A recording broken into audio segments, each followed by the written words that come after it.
Hey guys, tonight we journey far back, farther than Rome, farther even than the pyramids, into the dusty lanes of a Sumerian city at the break of day.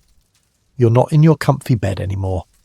No, you're on a thin woven mat in a one-room mud brick house, and outside the clay streets are already echoing with the bark of dogs and the distant drone of temple horns. The smell? A cocktail of dry earth, stale barley, and the faint tang of goat. Your day begins not with a snooze button, but with the sharp snap of a reed whip. That wasn't a dream. A sharp-tongued elder is outside, calling names and tapping her reed against her palm like she's auditioning for a Mesopotamian marching band. You groan and roll up your sleeping mat, your joints stiff from sleeping on baked dirt. The sun isn't even fully up, but you've got to be at school before the second bell, or you risk losing your ration of beer water. Yes, school includes beer water. Welcome to ancient Mesopotamia. So, before you get comfortable, take a moment to like the video and subscribe, but only if you genuinely enjoy what I do here. Now tell me, where in the world are you listening from, and what time is it for you? I'm genuinely curious who else is trudging through the history of boredom with us tonight. Now, dim the lights, maybe turn on a fan for that soft background hum, and let's ease into tonight's journey together. Your feet slap against the uneven street, dodging potholes and what might have been someone's chamber pot. Children scamper past you, their satchels clinking with writing tablets and damp reeds. You spot one kid crying already, and it's not even first period. Tough start. By the time you reach the school, a walled courtyard of crumbling adobe blocks near the ziggurat, you're sweating through your tunic. And this is where it really begins. No desks, no colourful posters, just rows of straw mats, piles of discarded styluses, and one cranky man in a reed skirt glaring at you from a wooden platform. That's the ummia, the head teacher. He doesn't speak much. He doesn't need to. The whip does the talking. You find your mat and kneel. There's no chair, there's no comfort. In fact, the school is less temple of knowledge and more temple of endurance. You try to mimic the older students as they prepare their materials. A lump of wet clay, a wooden triangle to press shapes, and a stylus made from split reed. That's your pencil case. Your first lesson is simple. Sit still and don't cry. You fail almost instantly. As the teacher begins a droning chant about the gods of wisdom, Nabu and Nisaba, you start carving your first symbol. It's supposed to be the word for barley. Yours looks more like a crushed beetle. The boy next to you nudges your elbow and mouths something in Sumerian that probably isn't great job. Meanwhile, flies circle your hands. The clay is warm from the sun and smells oddly metallic. One wrong poke and the entire symbol collapses. You try again and again. The ummia walks by, peers at your work and grunts. You brace yourself. Was that good or bad? You can't tell. This is your first hour of school and already you're dreaming of being a goat herder instead. Historically, these schools, called edubba or tablet houses, were attached to temples and primarily trained future scribes. Being a scribe in ancient Mesopotamia was one of the few ways to climb the social ladder, but it came with pain, tedium, and chronic back problems. Scholars remain divided on just how many students actually attended, and whether girls were ever formally trained alongside boys. You glance toward the temple wall, where a sun-faded mural shows the god Enlil holding a stylus of light. Inspirational, until your own stylus snaps and leaves a splinter in your palm. Fantastic. During a short pause in chanting, the student in front of you lets out a burp loud enough to draw stares. Instead of punishment, the teacher grins. That's the sound of a full belly. May your mind be just as filled, he says, the one joke he's apparently allowed to make all year. The rest of the morning is spent copying a single word, over and over and over. Your back starts to spasm. Your knees scream. And it's only hour 2. You start wondering how many tablets it would take to build a wall high enough to escape over. And here's your first reality check. You probably won't survive this school day. Not because it's dangerous, but because it's so oppressively dull, repetitive, and punishing that your modern brain simply isn't built for it. The ancients didn't do stimulating lessons or growth mindset. They did rote memory and bruised knuckles. Still, in between the swats and the sunstroke, something else is happening. Slowly, clumsily, you're learning the rhythm of the place. You're watching others, adjusting your posture, letting your fingers begin to memorize the press and drag of the stylus. And just before the second bell, your barley symbol finally looks barley-ish. Not bad. But don't get cocky.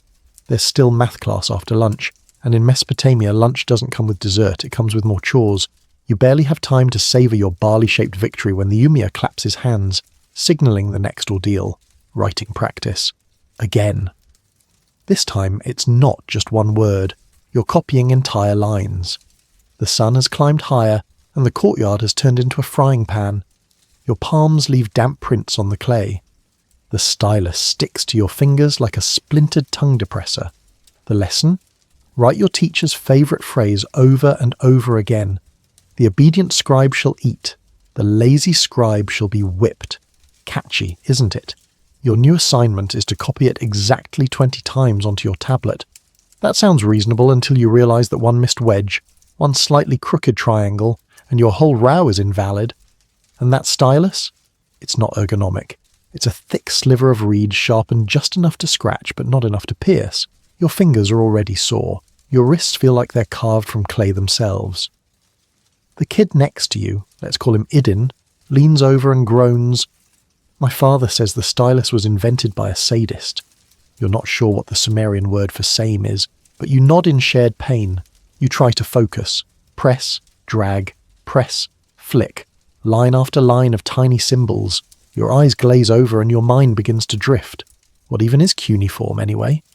Technically, it's a system of wedge-shaped marks pressed into clay, used for everything from recording crop totals to writing love poems to, yes, detailing goat thefts. And yes, it was a revolutionary invention, the oldest known written language. But right now, that historical reverence is buried beneath your frustration. Scholars still debate how early cuneiform evolved from pictographs, or whether it was consciously designed as a script. But none of that matters to you. All you know is that your stylus is now stuck in a crack, and your tablet is cracking like old toast. One of the older students, wearing a neatly knotted headband to keep sweat out of his eyes, glances over and smirks. He's carved his phrase so cleanly it looks printed. You briefly hate him. The teacher ambles over, you hold your breath. He picks up your tablet, inspects it, and frowns. He doesn't say a word, just grabs a reed from a jar and underlines 3 of your symbols with brutal pressure.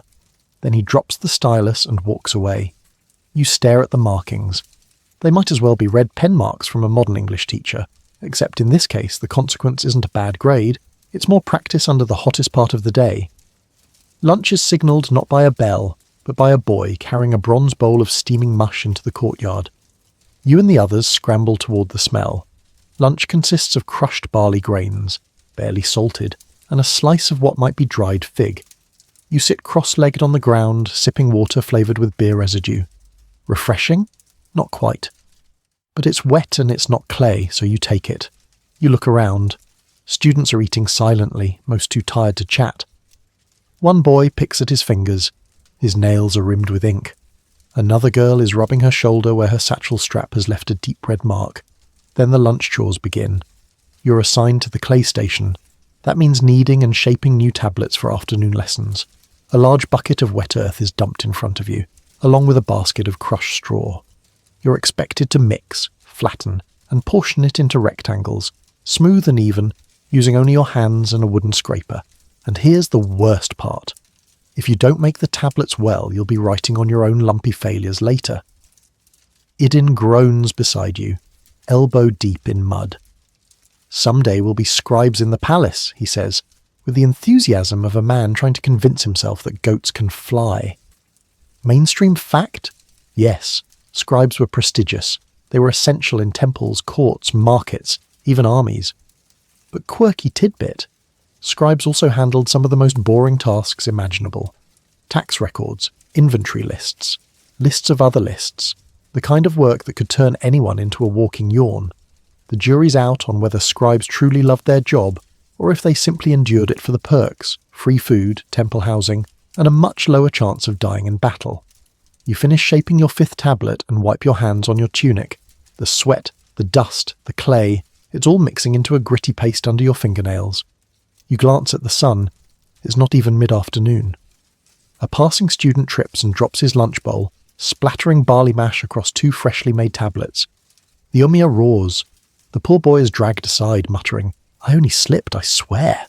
You wince in sympathy. Ancient justice is not known for nuance. Back at your spot, you finally get to sit again. You plop down and look at your hands, blistered, clay-stained, and still expected to produce perfect characters. You stare at the stylus, then you stare at the fresh clay, and then, almost without thinking, you sketch a tiny cat with a fish in its mouth. It's terrible, it's silly, it's completely against the rules, but it makes you smile. Of course, the moment doesn't last. You hear the soft crunch of sandals behind you, the teacher looks down, you look up, a pause, then redo the tablet. He walks away. So, you scrape the clay, flatten it again, and start fresh. Another barley symbol, another chant. Another hour of squinting and silently questioning every life choice that brought you to this dusty courtyard. And all the while, your stylus keeps digging in, one wedge at a time. You were beginning to think this was just a really sad daycare centre, until the ummia raises his hand and barks your next command. To the scribe's room. That's when it hits you. School isn't the end goal here, it's just the prequel. The real work begins now. You're herded, clay dust trailing behind you, into a smaller, darker chamber built right off the main courtyard. No sun reaches this room. It smells of mouldy parchment, burnt reed, and something vaguely reminiscent of ancient cheese. You blink to adjust to the gloom. This is the domain of the full scribe, your mentor, tormentor, and unpaid employer for the foreseeable future. He doesn't look up as you enter. His back is hunched, his hair thin and dusted with flour-coloured sand. You recognise him from earlier. He's the one who yelled at a child for breathing too loud during math drills. The man exudes the energy of someone who's spent 40 years hunched over clay tablets and hasn't smiled since the reign of Gilgamesh. Sit, he growls, gesturing to a corner where several uneven stools await. You're not alone. 4 other apprentices slump in beside you. The scribe finally turns. His eyes are roomy but sharp, like a hawk that's learned to read tiny wedge marks at 20 paces. Without preamble, he slams a tablet onto the table. It's old, brittle, and crammed with dense symbols. Translate, he says. You blink. What? The tablet is written in Sumerian, but you've barely mastered the word for fish. This one includes an inventory of temple grain, multiple columns of numbers, and a phrase that you think says shipment delayed due to swamp. You murmur something uncertain. He sighs, takes your stylus and scratches one of the words deeper. This is not Zimu, this is Zibi. See the third wedge? It curves. Your generation has no eyes. You don't argue, you don't dare. Instead, you start tracing the symbols slowly. This is your job now, learning the art of bureaucratic immortality. Because scribes weren't just glorified note-takers, they were the state's memory. Kings died, temples collapsed, but the clay endured. Mainstream fact? Scribes were vital administrators, responsible for trade records, temple rituals, legal documents, and the occasional bawdy hymn. Quirky tidbit. Some scribes left personal notes in the margins like, "This tablet is garbage," or "I was hungry when I wrote this." Experts still debate whether scribes trained exclusively through apprenticeships, or if formal schools existed apart from temples. What's not debated? This guy clearly doesn't like you. You spend the next hour copying a shipment receipt from Lagash to Uma. It includes 6 lines about barley, 4 about oxen, and 1 cryptic note that reads, "Do not trust the man with the long beard." You briefly wonder if that's code or just workplace gossip carved in clay. The scribe doesn't offer much help. Occasionally he shuffles behind you, mutters about alignment, then smacks the back of your head with a papyrus scroll when your letters look sloppy. You resist the urge to cry, not because you're brave, but because you're too dehydrated for tears. Then, as you wipe your brow with a corner of your tunic, you hear him say something strange. "Don't let the god of writing catch you napping," he warns. He steals lazy hands. You freeze. Was that a threat? A proverb? Or is he just weird? In Mesopotamian belief, the gods played an active role in daily tasks. Nabu, the god of wisdom and writing, was thought to observe scribes directly. Sloppy work wasn't just lazy, it was sacrilege. You glance up at a dusty idol in the corner. Yep, it's Nabu. He's got a tiny stylus and an eternal frown. Great. Time drags. The only break is when an apprentice is sent to refill the ink. Not the smooth bottle kind. Number. This ink is homemade. Burnt reeds mixed with water, sometimes oil, sometimes even crushed beetle shells. It smells like regret. You're asked to stir it in a seashell bowl using a tiny stick. It's clumpy. One drop stains your robe inky black. The scribe sighs so loudly it echoes. At one point you accidentally sneeze. The stylus skids across your fresh tablet. A loud curse follows, possibly divine. The scribe snatches your tablet, wipes it clean with a damp cloth, and slams it down again. You will rewrite it. With urgency, not tears. You obey. You wonder how many scribes in history secretly wanted to become potters instead. The others in the room aren't faring better. One is nodding off. Another has a cramp in his hand so bad he's begun writing with his elbow. The third, he's staring at his own fingers like he's forgotten what they're for. You're about to reach your breaking point when something miraculous happens. The scribe looks at your newest tablet and doesn't say anything. No sigh, no correction, no forehead slap, just silence, which in this chamber of clay and doom is practically a standing ovation. As you set the tablet aside and stretch your back, you wonder how many more hours remain. The light has shifted outside, evening's approaching, but rest? Nope. The next lesson involves cleaning every stylus with a reed comb. And no, there is no reward, because this isn't school anymore. This is a scribal internship, and it's unpaid, unkind, and unrelenting. You smile weakly at Idin, who's begun writing "I am so tired" into the corner of his practice slab. He might get whipped for that, but honestly, it's worth it. You stagger out of the scribe's room like a mud-splattered ghost, arms aching, eyes twitching, brains somewhere between barley inventory and early onset hallucination. The courtyard feels bright now, too bright. The sun has dropped slightly, casting long slanted shadows across the dusty ground. You're blinking like a mole emerging from its den. The ummia announces the next transition not with words, but with a single clap and a pointed finger. Back to the courtyard mats. It's time for your afternoon writing drill, and guess what? You're expected to make your own writing tablet first. This isn't just a matter of slapping some dirt together. No, crafting a tablet is an art form. The clay must be mixed to the right consistency. Sticky but not soupy. Soft but not crumbly. A little too wet and the symbols will blur. A little too dry and it'll crack under your stylus before the second wedge. You squat at the edge of the clay pit. Someone's already filled it with water from the nearby cistern. A pile of straw sits nearby, along with a few small wooden moulds. Your hands dive in. The clay is surprisingly cool, a small mercy against the heat still clinging to your skin. You knead the mix, feeling each pebble and twig with an almost spiritual clarity. Quirky tidbit. Ancient Mesopotamians were obsessive about clay. Not just any dirt would do. Scribes often imported specific kinds of clay for official tablets, favouring fine, silty mud from riverbanks that dried evenly. There are even ancient complaints preserved in cuneiform about inferior clay causing workplace arguments. The bureaucratic drama ran deep. Your own tablet? It's mediocre, slightly lumpy, definitely uneven. You smooth it as best you can and press it into a rectangular mould. The corners bulge, a crack forms near one edge, but there's no time to start over. The ummia is pacing again, stylus in hand. The assignment: write the proverb of the day. He slaps a fresh tablet on the platform and reads, with dramatic flourish, "He who does not heed instruction shall drink bitter beer." The whole class groans. It's not just a proverb, it's a threat. You begin carving. He who does not heed... Oh no, you misspelled heed.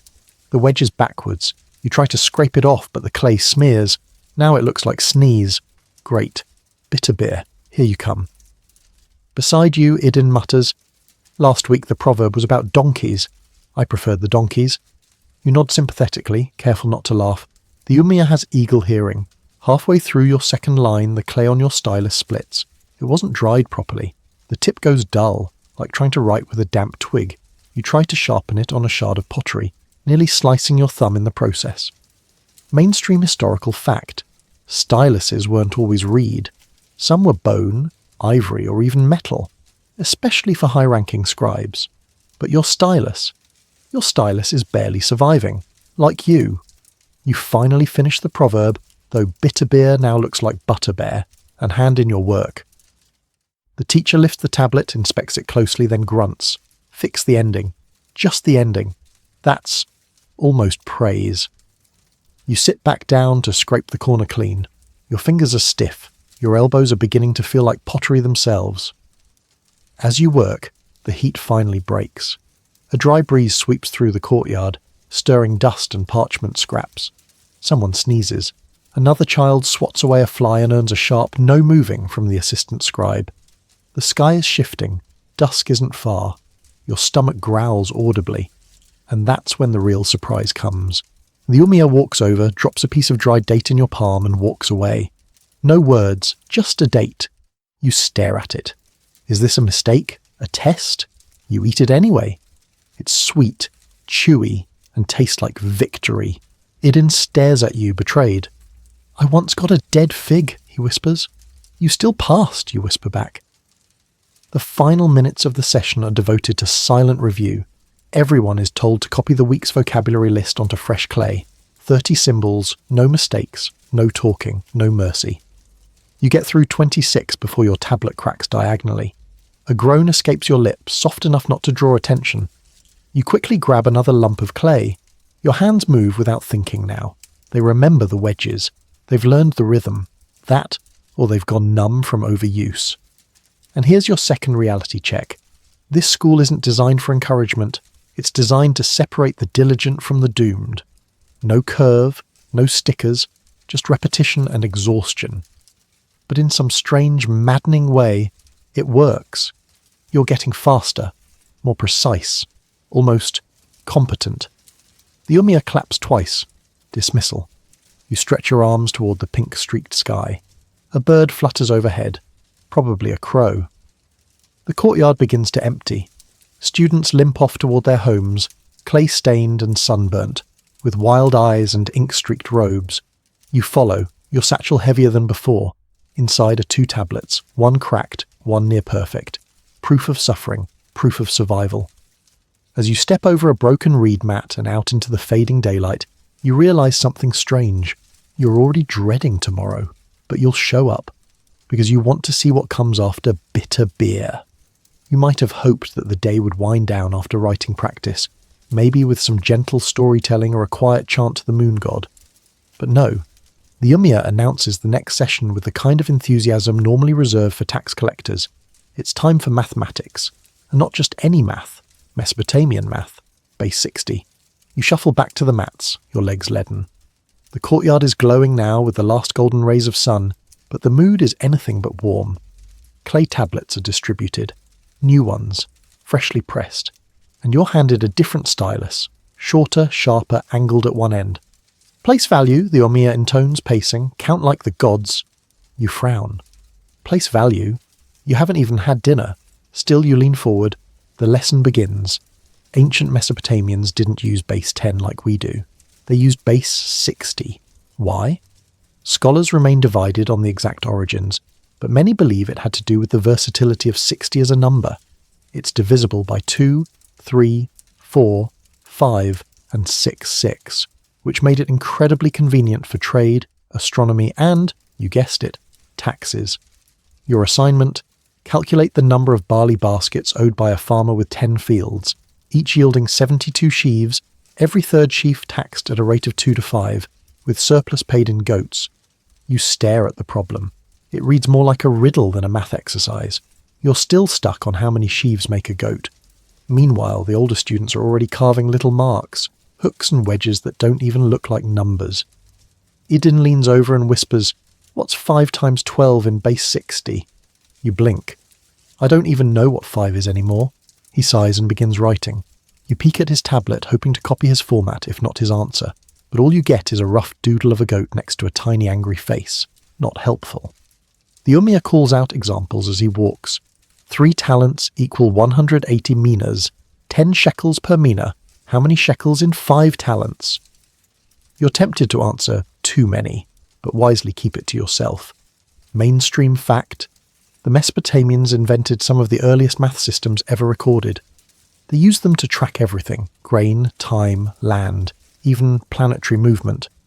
They created multiplication tables, division tables, square root tables, all on clay. Quirky tidbit: they didn't use a symbol for 0, not first. Sometimes they'd just leave a space, which led to some extremely confusing receipts. You try the barley question again. You carve out a row of wedges, scratch your head, and then stab yourself with the stylus by accident. It draws no blood, but your pride is bruised. Idun notices. He does not laugh. He simply nods, with the solemn empathy of someone who stabbed himself last week. The ummia pauses beside you. He reads your work. He does not grunt.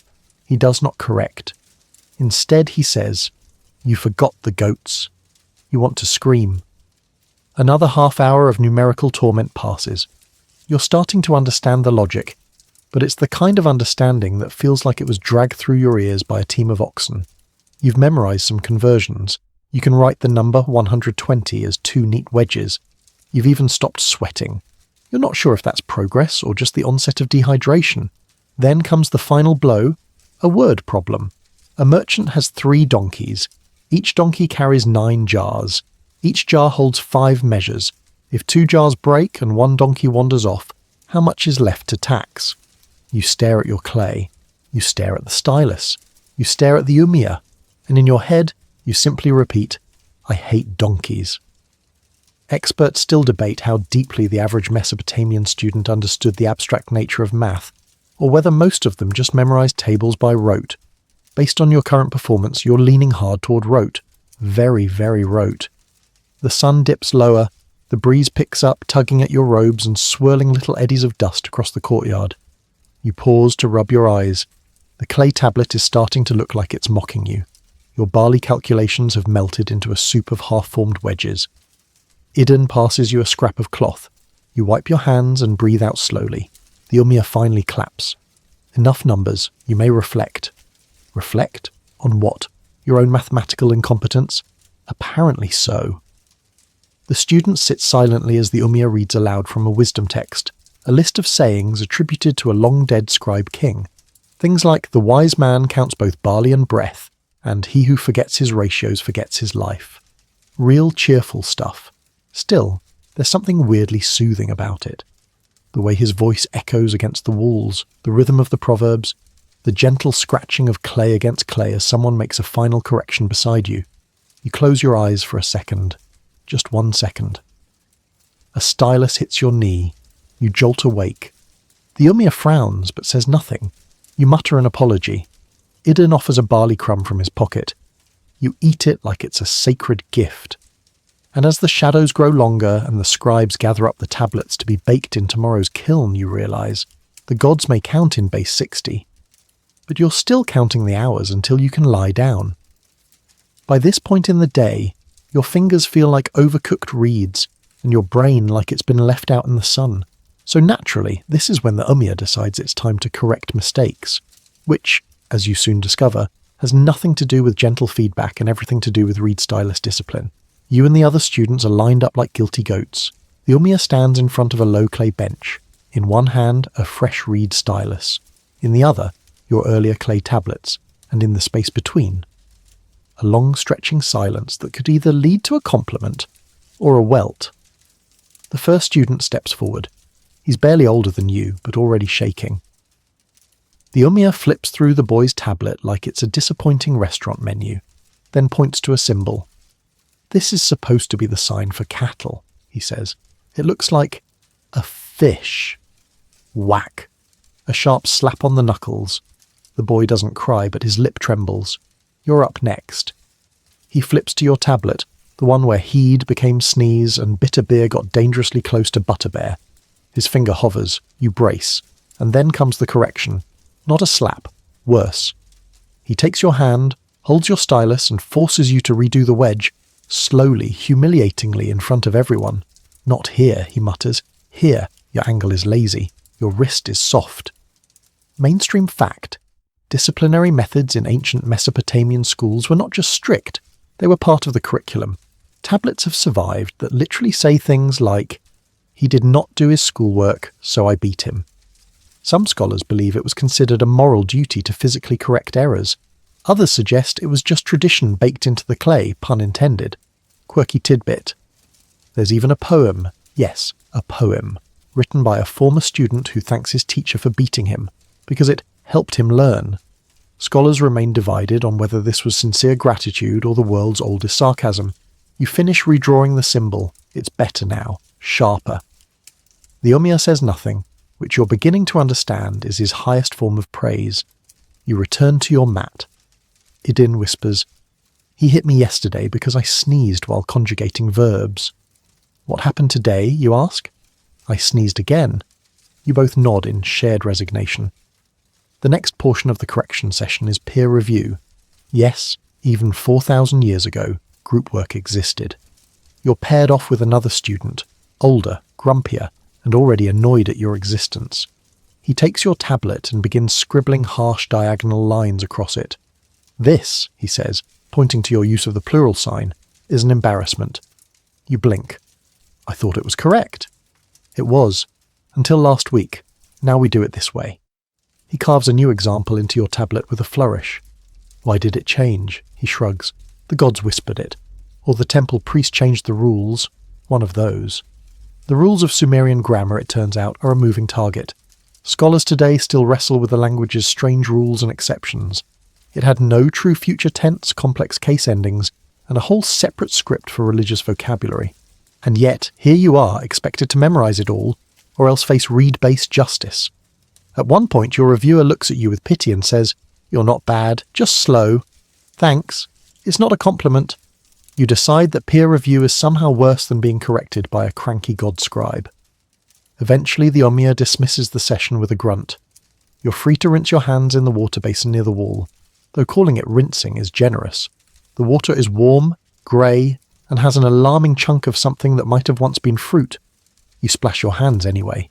The clay hardens under your fingernails. You don't even feel the cuts anymore. The final part of this endless afternoon? Stylus drills. You're given a broken tablet and told to practice nothing but lines. Straight lines, angled lines, curved lines, 20 of each, over and over. You begin to hallucinate that the lines are talking to you. One says, "You're not cut out for this." Another replies, "At least you're not a goat." By the end, your tablet looks like a cage drawn by someone having an existential crisis. Still, repetition has a strange effect. Your muscles memorize things before your brain catches up. The stylus fits your hand a little better now. You're not gripping it like a dagger, you're guiding it. There's a faint rhythm to it. Press lift, drag, breathe, press lift, drag. You glance around. The courtyard has gone quiet. Even Idin is too tired to joke. The sun has dipped low enough to cast shadows that crawl like sleepy cats across the walls. You complete your final wedge, and for the first time today the ummia walks past, sees your lines, and does not stop, which of course is the equivalent of a gold medal. You sit back, wipe your hands, look up. You made it through stylus correction. You didn't cry, you didn't drop your tablet, and your hand only bled a little. Congratulations. You're now 20% scribe, 80% clay golem. You know it's a bad sign when the class begins with chanting. Not singing, not music, chanting. You drag your mat into place as the ummia steps up with a fresh clay tablet, and a smirk that suggests today's lesson is not going to be merciful. He clears his throat and begins the recitation, a tongue twister in ancient Sumerian that includes 7 words for grain, 5 for water, and at least 3 syllables that sound like someone choking on a date pit. You blink at him. That's the exercise? Apparently yes, because he looks right at you and says, "Repeat." You try. Your tongue gets caught halfway through the 3rd phrase, something that sounds like guzibulukama, and comes out more like a sneeze wrapped in a yawn. Several students chuckle. Idin snorts so hard he almost swallows his stylus. The ummia frowns. Again! Welcome to the Sumerian spelling bee, where the winner gets mocked slightly less, and the loser, well, you'll find out soon. Your goal is to memorize and recite difficult Sumerian compound words with precise pronunciation. Most of them involve agricultural terms, deity names, or ceremonial objects you wouldn't recognize if they were handed to you on a silver tray. Every syllable matters, every pause is a trap. Quirky tidbit. Sumerian was a language isolate, unrelated to any other known language, and it had some wild sounds, including glottal stops and tongue-heavy consonants that modern scholars still argue about. Some believe the ancient scribes even invented tongue twisters as drills, just to torture, train students. Mainstream fact. These verbal exercises weren't just linguistic hazing. Oral memory was vital in a culture with limited literacy. Being able to recite hymns, proverbs, legal oaths, and ceremonial titles flawlessly could be the difference between getting hired by a temple or sent back to the clay pit. "Repeat," the ummia says again, this time to the whole class. A chorus erupts, half mumbled, half sung. It's like someone mixed Gregorian chant with angry bees. You add your voice to the buzz, stumbling over the deity names. You're not alone. The boy next to you somehow turns Enki's sacred flood basin into Stinky Basin, and the girl on your other side mispronounces a word so badly it becomes the Sumerian equivalent of mud fart. The ummia doesn't laugh, but he does close his eyes and exhale very, very slowly. The exercise continues for nearly an hour. You chant, you stumble, you chant again. Your mouth dries out, your jaw aches, and you develop a new respect for language teachers everywhere. Every time someone gets a syllable wrong, the entire row has to start over. This includes you, even when you didn't mess it up. Experts still debate how exactly these chant lessons were structured, whether they were musical, poetic, or purely rhythmic. Some tablets suggest specific pitch markers, others imply they were just monotone repetition. Whatever the truth, the method was clearly designed to drill these phrases into your memory the way a pickaxe drills into stone. You're about halfway through a line that might mean oath to the Bali temple of when your voice cracks. Not metaphorically, literally. It comes out as a hoarse croak. Idin hears it and immediately starts hiccuping from repressed laughter. The ummia finally halts the madness. He gestures for silence. Then he points to the front of the courtyard. One by one, students are called to perform the chant solo. Your blood turns to barley soup. You watch as the first victim walks forward. A tall boy with confident posture. He begins with the first line. Perfect. The second. Stumbles. Third. Disaster. He forgets the name of a grain goddess and substitutes cow's sister by accident. The ummia corrects him, not with a slap, but with a long theatrical sigh. Your turn. You stand. Your mouth goes dry. The clay dust in the air sticks to your tongue. You try to remember the phrase order. You begin. Gu, zi, bun, lu. It's going okay. You keep going. You get through 3 lines. 4. Your voice shakes but holds. Line 5. You say holy reed pen instead of reed of the holy pen. A subtle shift, but one that changes the meaning from sacred tool to possibly an insult about someone's father. The class doesn't laugh. They inhale in unison. You freeze. The ummia walks forward, stylus in hand. He stares at you. Then he carves the correct phrasing into a small tablet and hands it to you. Repeat it 10 times. Tonight. You nod. He walks away. That's it? No smack, no shame. You look at Idin, who nods solemnly. That's called a grace correction. He only does it when he thinks you're not completely hopeless. You sit down, exhausted, and then, without warning, the class breaks into group recitation again. The sun is nearly gone now, but you chant like you're calling it back. Your voice finds a rhythm. Your tongue stumbles less. You even manage to correct Idin when he says dinga instead of dinger, which, yes, apparently matters. By the end of the lesson, your jaw is numb, your brain is soup, but you've made it through the Sumerian spelling bee alive. And that's something, because next up, grammar drills. You'd think that after surviving a Sumerian tongue-twister deathmatch, you'd get a moment to breathe, maybe a sit-down, a cup of barley tea even. But no. The ummia's already pointing at the temple wall, specifically at the enormous glowering statue of the god Nabu, perched above the courtyard like a divine librarian watching for overdue tablets. Remember, the ummia says, the gods are always watching, especially when you cheat. You weren't going to cheat, at least not seriously, but now you're nervous. You glance at Nabu's chiseled granite face, wide eyes, tight-lipped frown, hands clutching a tablet and stylus like he's just caught someone peeking during a pop quiz. And suddenly, you're very aware that any attempt to copy Idin's conjugation table might be met with divine retribution, or at least another stylus to the knuckles. You sit back on your mat, posture painfully straight. Today's subject, moral instruction and the sin of cheating. Mainstream fact: the Mesopotamians were obsessed with divine oversight. Every profession had a patron deity, and scribes were under the ever-watchful gaze of Nabu, god of writing, wisdom, and bookkeeping. Cheating on your schoolwork wasn't just academically dishonest. It was a spiritual offence. The gods, after all, didn't tolerate sloppy records. Quirky tidbit: some cuneiform tablets include warnings like, "The eyes of Nabu see all," or "He who lies to the tablet lies to the god." Scholars still debate whether these were meant as literal threats or clever classroom reminders, like the ancient version of a motivational poster, but terrifying.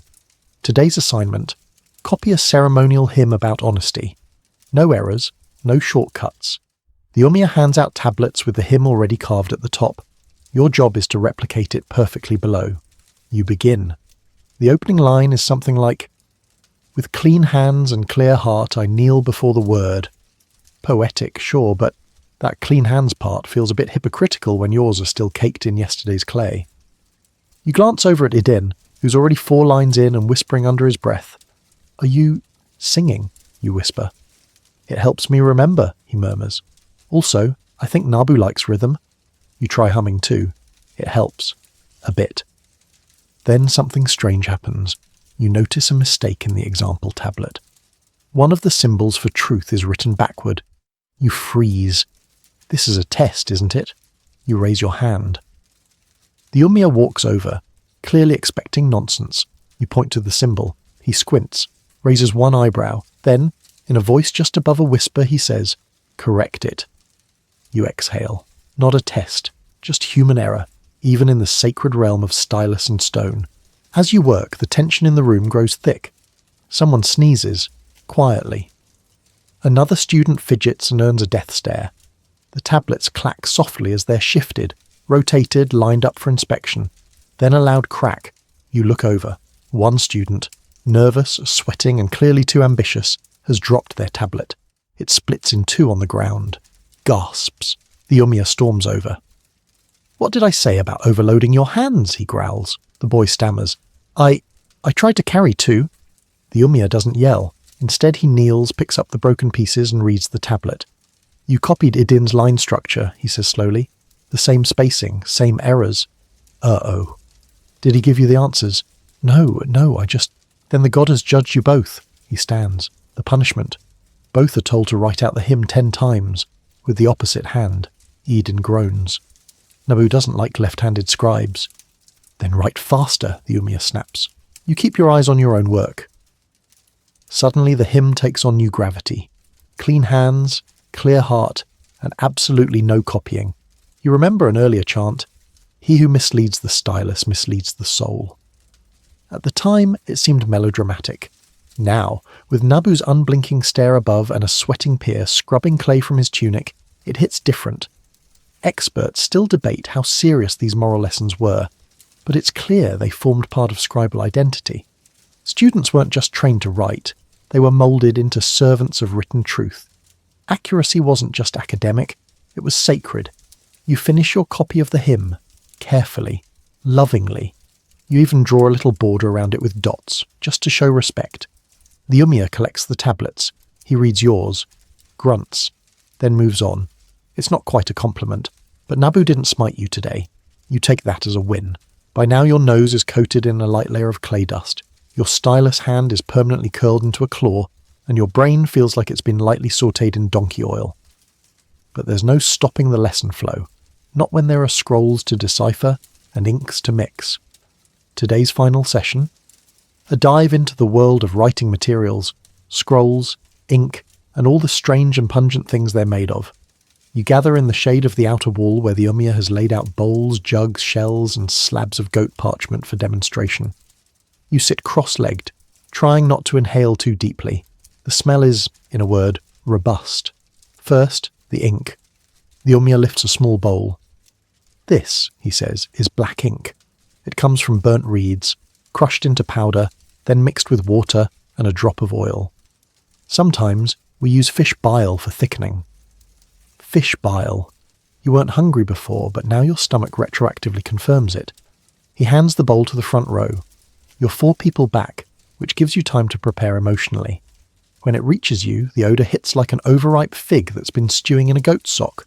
Still, you dip your stylus in, noting how it clings to the tip like syrup.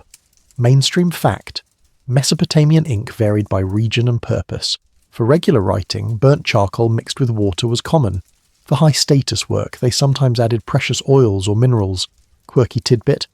Some tablets include complaints from scribes about ink being too runny, too dry, or, even better, eaten by rats. Next, parchment.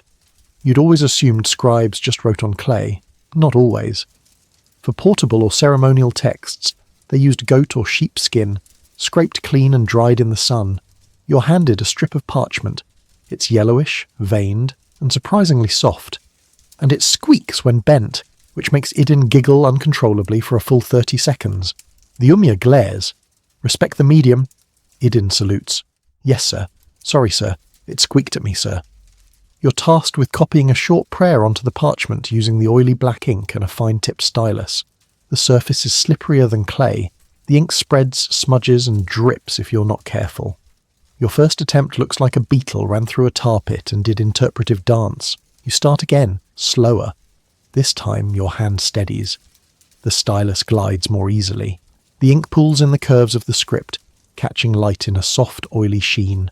You don't hate it. In fact, for a brief moment you almost enjoy the work, but then a fly lands directly on your writing. You swat it away. Too hard. Ink splatters across the prayer. You sigh. Nabu probably saw that. Around you, students are experiencing similar disasters. One girl spills ink on her tunic. Another boy sneezes and leaves a black Rorschach blot on his parchment.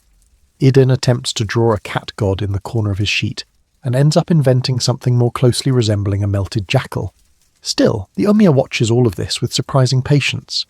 This is the life of a scribe, he says, pacing slowly. The tools are stubborn, the materials flawed, the gods unforgiving.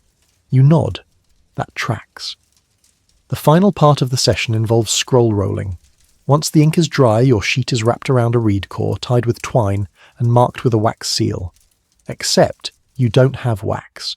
You use a lump of resin instead, warmed by the sun and pressed with a carved stamp bearing the school's emblem. A stylized fish inside a circle. It squishes out unevenly. Yours looks like a startled worm, but it's sealed. Experts still debate how widely parchment scrolls were used in early Mesopotamia. Some evidence suggests they were more common in administrative centres, while others think they were rare luxuries. Regardless, the process is clearly tedious and vulnerable to, well, everything. Fire, mould, rain, beetles, overzealous thumbprints. The ummia collects the scrolls. He gives each one a quick glance and a weight test, like he's judging melons. Yours gets a slight nod. Idun's earns a sigh. Someone else's is rejected outright and must be redone from scratch. You hear a muffled sob. Then it's clean-up time. You're handed a damp cloth and told to wipe the ink bowls. The mixture is stubborn, clinging to the ceramic like angry sludge. It gets under your nails and your sleeves, behind your ears. Idun jokes that you'll smell like roasted fish intestines for a week. He's not wrong. And here's the kicker. You don't even get to keep your scroll. It's taken away, stored in a locked box with the others, for temple record-keeping. You ask if you can at least see it again. The ummia just raises an eyebrow. Do you see the stars you write in the sky? You don't argue. As the session ends, you look at your stained hands. They're shaking slightly, a mix of exhaustion and whatever that fish ink did to your nervous system. But you made it. You made a real scroll. You used real ink. You smudged a divine prayer with a fly and nobody smote you for it. You exhale, watching the sky grow dim. A few stars begin to wink into view. And no, you don't see the stars you write. But you're starting to understand the people who tried. You wake from your daze, if you can even call that state of half-conscious ink scrubbing awake, to a startling realization. You've been sitting in the same hunched position for so long, your spine now spells regret in cuneiform, but there's no time to stretch. The ummia calls out two words that echo like a curse through the courtyard. Recitation drills. You groan along with everyone else. You had hoped maybe, just maybe, this time would be different. A chance to rest. A riddle. A song. A brief cultural celebration involving dancing donkeys. Anything. Nope. It's recitation. Again. You gather around the centre of the courtyard, forming an uneven circle under the lengthening shadows. The air is cooler now, but your bones are still warm from the sun-baked tiles. As the last students shuffle into place, the ummia raises a long, polished reed. You will begin at the top of the list, he says. Recite all vocabulary terms from the last 5 days. 5 days. You clutch your stylus like it's a lifeline. The first student begins barley, grain, plough, priest, tax, so far, so good. The second continues temple, offering, clay, stylus, fish. A little shaky on offering but passable. You're 10th in line. Your palms start sweating. You try to rehearse silently but the words jumble together. Scribe, goat, ink, divine barley basin? Wait, is that even a thing? Eden leans in. Just say plough twice, no one notices. Mainstream fact? Memorization was the bedrock of Mesopotamian education.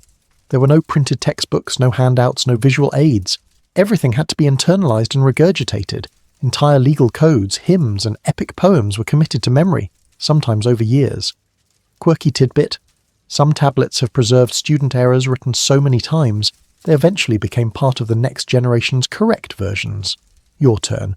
You stand, voice dry, eyes on the cracked earth. Farmer, calendar, basket, seal, archive nailed it. You sit back down, pulse thudding in your ears. The ummia grunts approvingly. Someone else stumbles on the word for divine envoy and says divine envelope instead.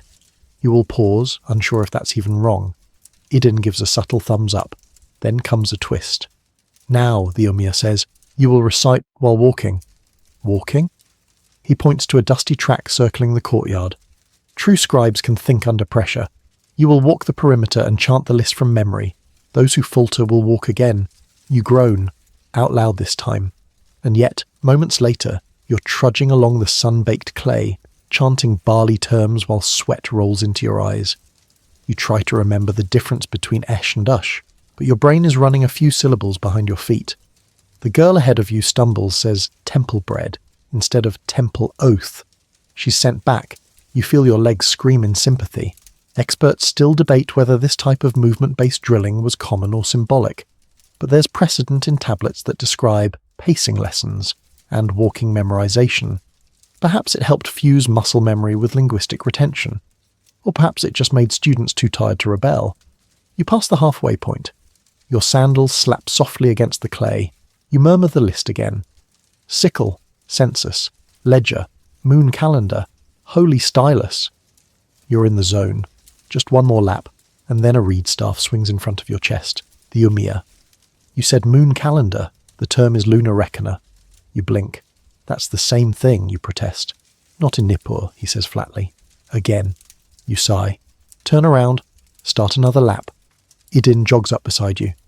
You're walking the track of shame? I called the moon the wrong thing, he nods. I once called a priest a goat. You wince. That's a downgrade. I was hungry. You both trudge in silence for a bit, repeating terms like monks under duress. The vocabulary list loops in your mind like a cursed lullaby. Ledger, plough, fish, god, clay, barley. Eventually the ummia waves everyone back. You collapse onto your mat. Your knees pop like old wood. Your voice is hoarse. Your brain is fried.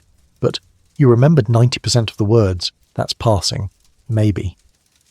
The ummia hands out small pebbles. Memory markers. If you kept your chant mostly clean, you get one. They're smooth, dark river stones, supposedly blessed by Nabu himself. You clutch yours with the reverence usually reserved for sacred artifacts or surprise desserts. You've earned it. And as the stars begin to pierce the deepening sky, you lie back on your mat, letting the words drift through your skull like lazy moths. Basket, grain, temple, stylus. You whisper one last word. Sleep. Not yet, but soon. There's no bell to signal the next lesson, just a slow, heavy creak as the ummia lifts a massive clay tablet from a cedarwood chest. He sets it down with a thunk that reverberates across the courtyard. Everyone goes quiet. You lean forward, trying to make out the symbols etched into the slab. They're neat, sharp, deceptively beautiful. But this isn't poetry or a hymn. This is something colder, more rigid. Today, the ummia says, you will copy the law. That gets a few muttered groans. The code of Hammurabi, he continues, must be etched with precision, letter for letter. Mistakes will be corrected. Repeated mistakes will be punished. The gods do not accept approximations of justice. You feel your throat tighten. You've heard of the code, of course. Who hasn't? It's the big one. The oldest known complete law code, 382 laws, carved originally into a basalt steel tall enough to intimidate half the goats in the kingdom. Laws on theft, adultery, debt, trade, dams, beer, and now you're supposed to copy it. Onto a tablet smaller than a breakfast plate. You take a deep breath and pick up your stylus. Around you, others are already beginning. The courtyard is filled with the familiar soft scrape of reed against clay, like whispering snakes, each telling a story of punishment. You begin your first line. If a man put out the eye of another man, his eye shall be put out. Classic. You pause. Look at the wedge formation. You've seen eye before, but now it seems foreign. Its strokes more threatening than anatomical. The ummia strolls between mats, correcting postures, pointing at crooked letters. He taps a boy's hand and says, "Your man looks like a broken fish. Do not make fish men." Mainstream fact. Hammurabi's code, dating to around 1754 BCE, was one of the first detailed legal systems in human history. It covered civil, criminal, commercial, and family law. It established the principle of retributive justice, lex talionis, or an eye for an eye. Quirky tidbit. Some laws had wild specifics, like one about a builder being put to death if a house he built collapsed and killed the owner's son. But the builder's son would be executed instead if it killed the homeowner's son. Scholars still argue whether this was ever actually enforced or more symbolic of societal order. You try your best to stay focused. Each wedge feels heavier than usual, like it carries the weight of potential execution. You copy laws about cattle theft, water rights, accusations of sorcery. Then, of course, the one about the tavern keeper who waters down beer. You smirk. Even 4,000 years ago, people had opinions about the proper beer-to-barley ratio. Beside you, Idin whispers, "What happens if you copy the law wrong?" You shrug. "They probably just make you write a bigger law." He groans. The ummia stops behind Idin. "You ask questions during legal recitation?" he says sharply. "No, sir. That was divine inspiration." The ummia glares, then gestures to the cracked wall. "You will copy 3 additional laws on standing tablet, while upright." Standing tablet. It's a punishment method. You balance the clay on a shelf and write without support, arms shaking, back screaming. It's the scribal equivalent of being put in the stocks. You offer Idin a pitying glance as he drags his new tablet toward the shelf. Your own work progresses, line after line. You're starting to notice patterns, repetition. Some clauses even rhyme, in their own wedgy way. And then you reach one of the strange ones.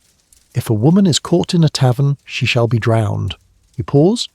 That seems excessive, but you copy it. Carefully. Clay doesn't debate.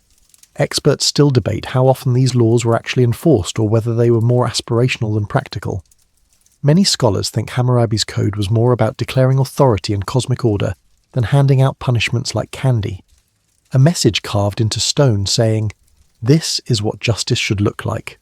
But for you, hunched over a sun-warmed tablet, the laws feel painfully real. One rule at a time, one stylus press after another. By the end of the session, you've copied 5 full clauses and your wrist is numb. Your lines slant slightly toward despair, but the symbols are clear, legible, maybe even lawful. The ummia reviews your work. He nods, marks one wedge with a stylus tap. Next time, crisper on debt. You slur the second stroke. You almost smile. You collect your things as the sun dips toward the horizon. The courtyard is quiet. The only sounds are the soft groans of sore backs and the clink of tablets being stacked for baking. You've survived the law. You haven't drowned. You haven't stolen cattle. You haven't knocked out anyone's eye. Yet. Tomorrow's another day. And rumour has it, grammar drills are coming. The first thing you notice when you arrive at the courtyard this morning is the bearded man scowling at a stylus like it just insulted his mother. He's sitting cross-legged, muttering conjugations under his breath, scratching symbols into clay with the kind of intensity usually reserved for summoning demons. You take your spot beside him and realise to your mild horror that he's not a teacher. He's a student, and he's easily 30 years old. Welcome to Ancient Mesopotamian School, where age is not a barrier to agony.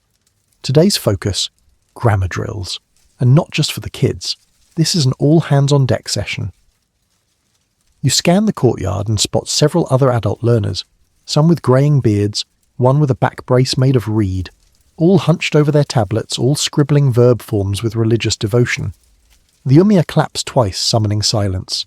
Language, he begins, is the spine of civilization, and your spine is weak. Rough start. He paces slowly across the room, dragging his staff behind him. Today we review tense and case endings. You will each conjugate the verb due, to go, past, present, future, active, passive, imperative, negative, hypothetical, divine third person. Divine third person, you don't ask? Mainstream fact? Sumerian and Akkadian both had complex grammar systems, especially when it came to verbs. Case markings, subject-object-verb order, and tense distinctions were all handled through subtle shifts in wedge patterns. Quirky tidbit. Some scholars still struggle to agree on certain verb forms, meaning you're being drilled on grammar that even modern PhDs can't consistently decode. You get your first assignment. Write 10 variants of the verb to go in first-person singular. That's I go, I went, I might go, and so on. You stare at your tablet. You carve the first few wedges. So far, so good. Then you blank on the conditional form. You whisper to the older man beside you. Do you remember what the sign for if I go is? He doesn't look up. I've been here 12 years. I barely remember my own name. Fair enough. You improvise. Your stylus slips. You make a small gash in the clay. You try again. This time the sign looks more like if I grow than if I go. You leave it. Maybe the gods will appreciate your creativity. Eden finishes his tablet early and begins muttering translations of rude phrases into Sumerian. If the goat bites, the pot is cracked, he recites proudly. You raise an eyebrow. It's a proverb, he insists. You doubt that. The ummia announces the next exercise, object markers. You're to write 10 sentences, each involving the verb to bring and progressively more complicated objects. Grain, goats, gods, the concept of loyalty. You start. I bring grain to the temple. Simple. Next. We bring goats to the gatekeeper. Okay. Then. They brought loyalty to the court of the sky god. Your stylus hesitates. Is that court or market? You mix up the signs. You try to fix it. Now it says they brought loyalty to the goat of the sky god. The ummia walks by, reads it, and without changing expression says, that happens more often than you think. You nod solemnly. Yes, sir. Goats are very persuasive. Experts still debate whether Mesopotamian schools taught grammar systematically, or if students were expected to simply mimic patterns until they internalized them. Based on today's exercise, you'd guess a bit of both. Structured enough to confuse, chaotic enough to scar. You pause to stretch your fingers. The courtyard is quiet but tense. The only sounds are the gentle scraping of clay and the occasional frustrated sigh of a grown man forgetting how to spell temple. Then comes a group challenge. You will write a sentence together, the ummia commands, 1 word at a time. First mistake ends the line. You join a group of 5, including 2 of the elders. One of them takes the first turn, the scribe. You continue. Brings. Another adds, the scroll. So far, so good. Then someone says, to the fish of the city. The group pauses. What fish? You ask. Sacred fish, the man says confidently. The ummia overhears. There is no fish of the city. Lean over. You groan. So close. As the exercise wraps up, your final task is to translate 3 foreign loanwords. You're handed a small tablet with Akkadian script mixed into the Sumerian lines. You blink. It's like trying to read an English sentence with Chinese characters mid-sentence. You manage to decipher one. Tapetum. Tablet box. Makes sense.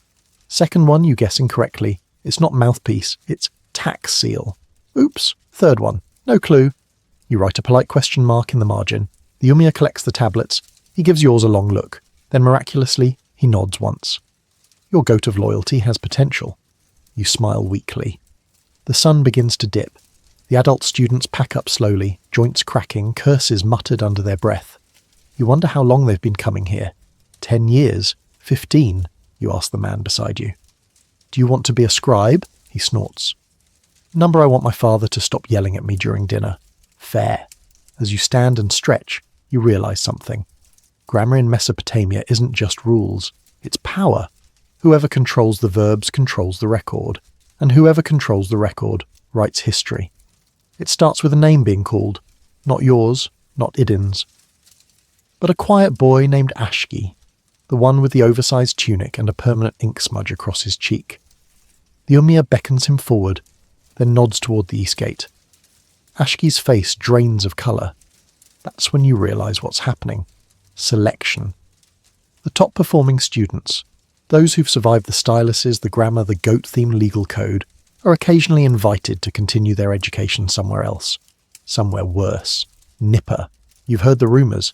Nipper, the holier city, centre of scribal tradition, home to the great temple of Enlil, also home to the most rigorous soul-sapping scribal school in all of Mesopotamia, the one where they make you memorise star catalogues, in Sumerian, backwards. Ashki shuffles off, followed by a priest in embroidered robes who doesn't look particularly sympathetic. The rest of the courtyard is silent. Even the wind seems to stop. The ummia clears his throat. He will go where scribes are forged. You will stay where scribes are tempered. Not exactly comforting. You glance around. Some students look jealous, others terrified. Idin leans in. I heard in Nippur they only feed you after you've written an entire tax inventory without error. You don't know if that's true. You also don't want to find out. The rest of the morning is a blur, not because it's easier, because it isn't. The absence of Ashki looms large. You're told to copy one of the Nippur entrance texts. It's dense, even by Mesopotamian standards. It begins, "In the shadow of Enlil's breath, let ink be as blood and clay as flesh." Cheerful stuff. You struggle through the opening stanza. The vocabulary is archaic, the symbols cramped. One line appears to mention a celestial accounting tablet, which you're pretty sure is code for astrology homework. Mainstream fact.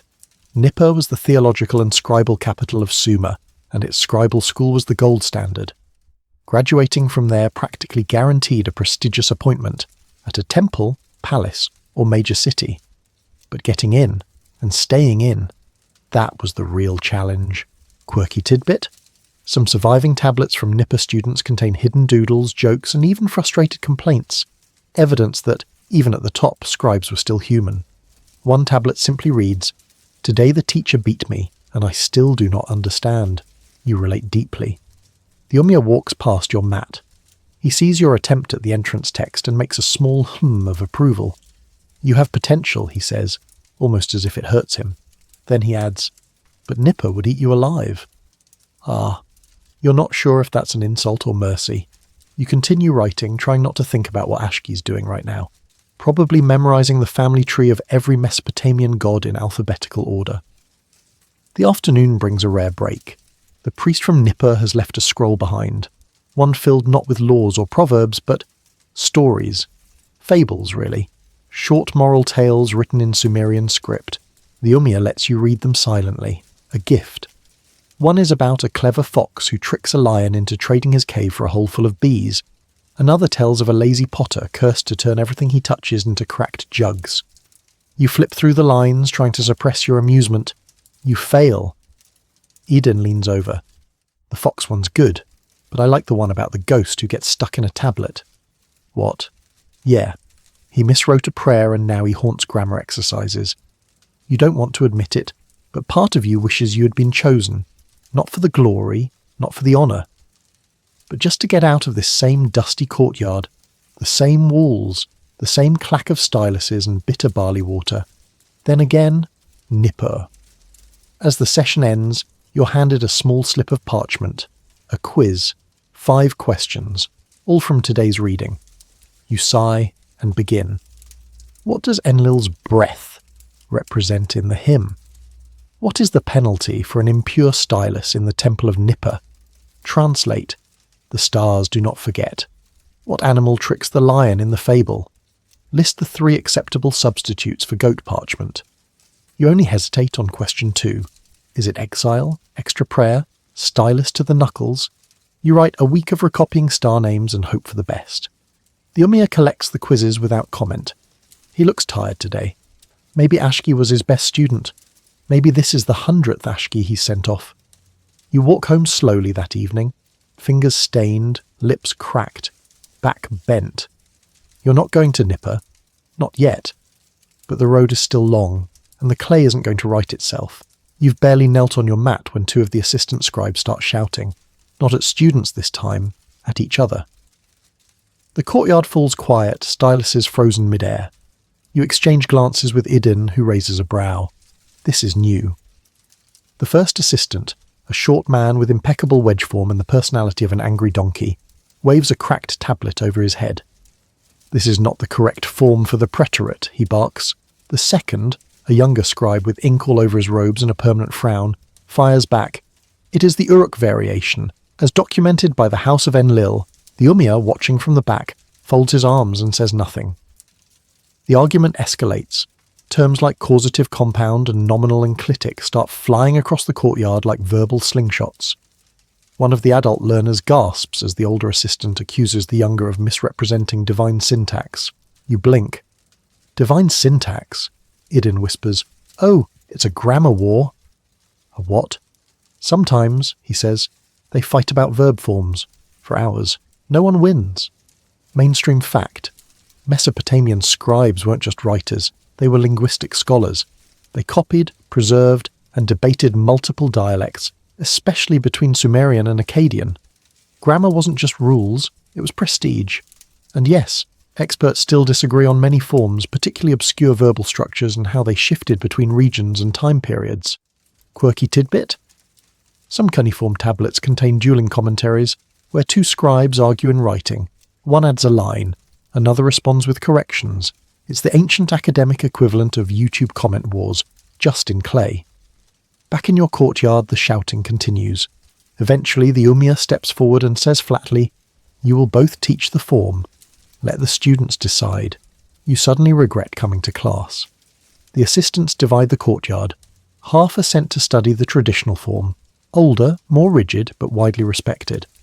The other half, including you, are given the Uruk variation. It's looser, more poetic, but harder to grasp. Your lesson starts with a rewritten hymn. The assistant says it's adapted for clarity, but all you can see are subtle verb mutations that make everything feel just a bit off. You write slowly, hesitantly.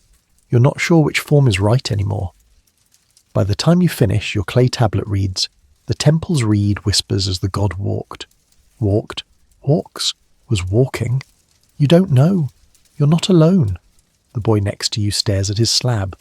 "Mine says the god skipped," he mutters. You press your lips together to keep from laughing. The lesson continues with direct comparisons. You're told to write the same sentence in both forms side by side, then translate them into Akkadian, then explain which version is more appropriate for temple inscriptions. That last part sparks another assistant spat. "This is chaos," you whisper to Idun. "Welcome to higher education."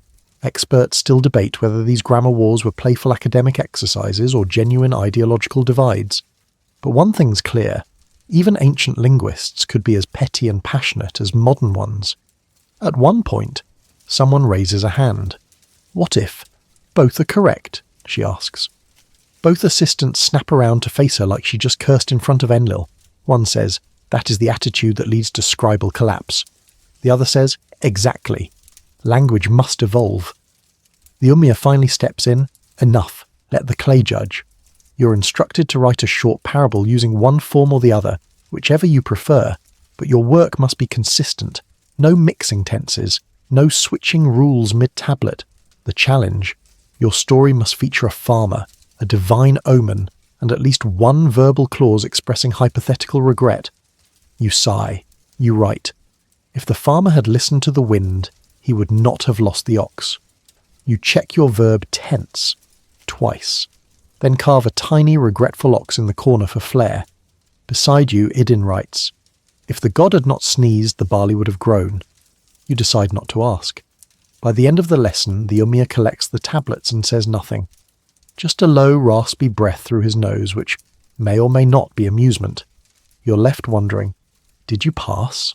Or did you just join a grammar cult? As the courtyard clears, the older assistant mutters something about heresy, and the younger one mutters about innovation. You mutter about going home. But part of you, just a small part, is intrigued. Because even among cracked tablets and stubborn rules, there's something thrilling about language that changes, that bends, that fights back. You still don't know which form is correct, but you know which one made the ox regret everything. You're minding your own business. Well, trying to sketch a barley god with tiny arms in the corner of your vocabulary tablet, when a senior student taps your shoulder. The priest is ready for the oath. You blink. The what now? He doesn't answer, just gestures for you to follow. You're led through a side passage you've never been down before.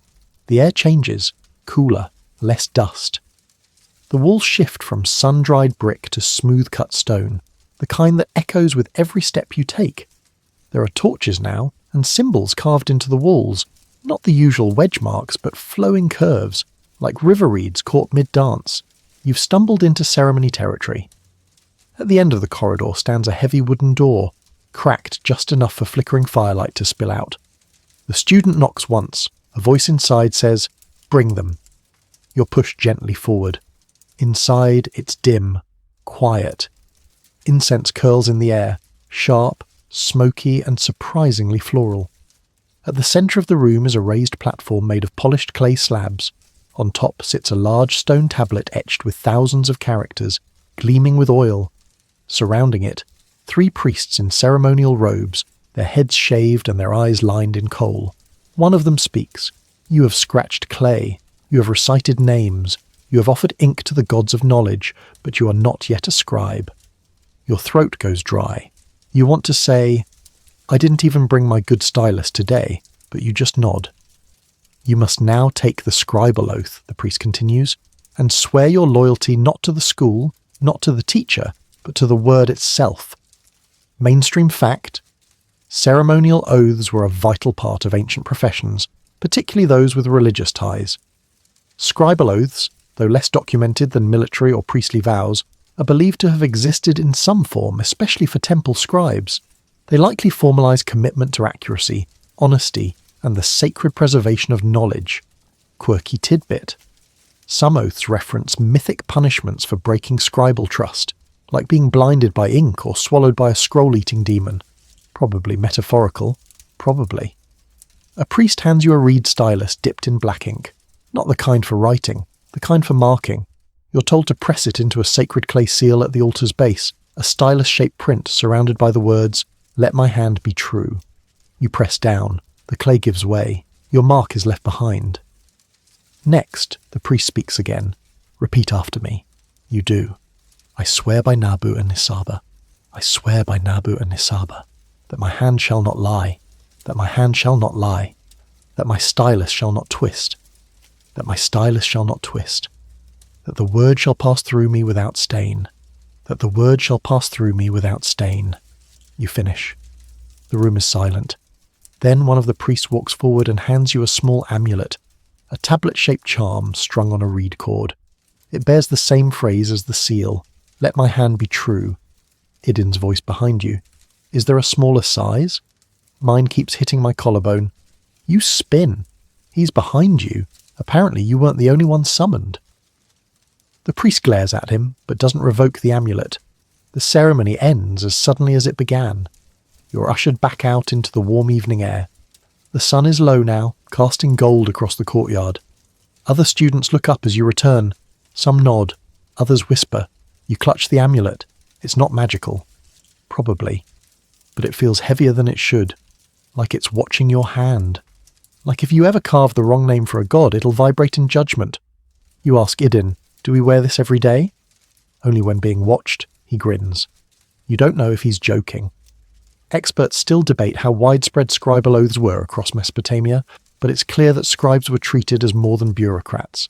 They were keepers of divine order, trusted with history, law, myth, and magic. To betray that was to unmake the very structure of the world. You sit at your mat and begin a new tablet, quietly, reverently. The first word you carve is name, just name. But your hand is careful, your wrist steady. You've done this 1,000 times. But now it means something. You've sworn the oath. Your hand must be true.